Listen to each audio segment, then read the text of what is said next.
항상 사랑하고 존경하는 시청자 여러분, 안녕하십니까? 하늘에서 재앙이 빗발친다.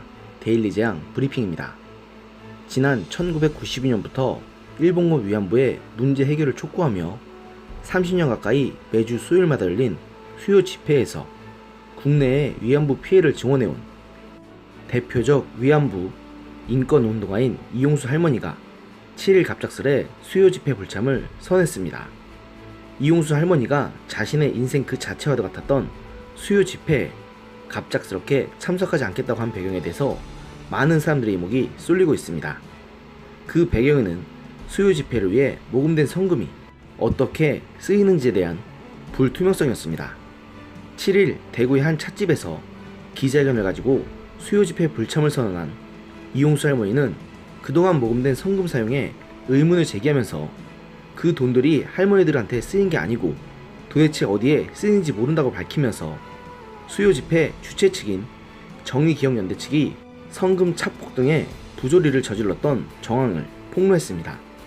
그러면서 이용수 할머니는 수요 집회를 주최하는 정의기억연대를 최근까지 이끌다 이번 총선에서 더불어시민당의 비례대표에 당선된 윤미향 전 이사장에 대해 서운한 감정도 드러냈습니다.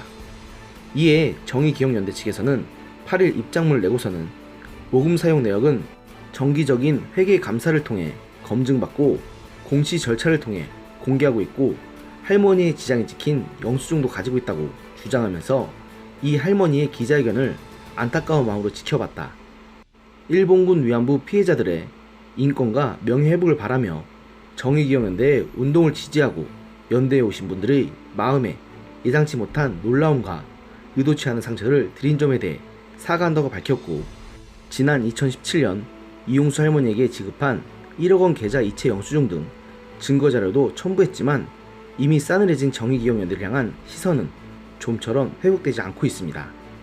여기에 윤 당선인의 소속 정당인 더불어시민당의 우이종 대표는 8일 MBC 라디오 김종배의 시선지 중에 나와 해명한다시고, 저희가 파악한 바로는 할머니의 주변에 계신 분들에 의해 조금 기억이 왜곡된 것 같다라는 막말에 가까운 말을 해서 사람들의 분노에 불을 더 지폈습니다.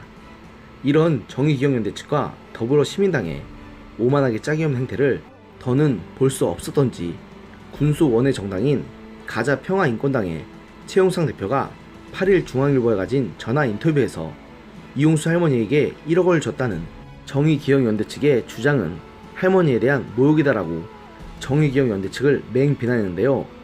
최 대표는 이번 기자회견을 주도한 인물로서 지난 총선에서 더불어시민당의 비례대표 후보 심사에서 윤 당선인에게 밀려 탈락한 바 있습니다. 최 대표는 이 인터뷰에서 정 의원이 할머니에게 1억 원 상당의 여성인권 상금을 전달했다는데 할머니 말씀을 모욕하는 것이다.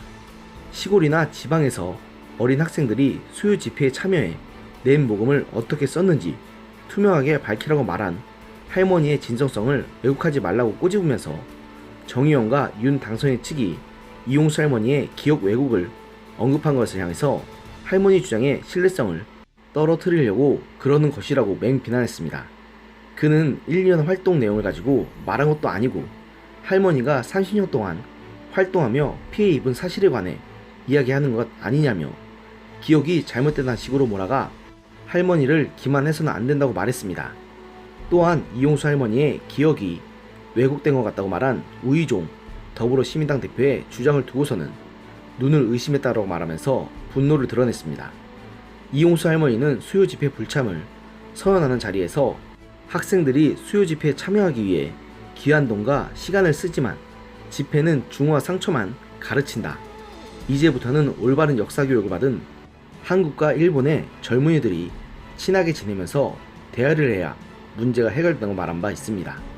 시청자 여러분, 도대체 이용수 할머니의 이 말씀 어디가 틀렸습니까? 위안부 단체도 그렇지만 좌파 시민단체 전반이 정말로 해당 사건의 피해자들이나 유족들을 위해서 활동하는 게 아니라 해당 단체에서 활동하는 운동가들을 위한 이권단체로 변질됐다는 지적을 수없이 받아왔는데, 이번 이용수 할머니의 폭로는 그러한 사람들의 우려를 증명하는 사례 중 하나입니다. 비단 정의기억연대뿐만 아니라 전국의 수많은 시민단체들, 인권단체들 중에서 이러한 논란에서 자유로울 수 있는 단체가 과연 몇이나 될까요?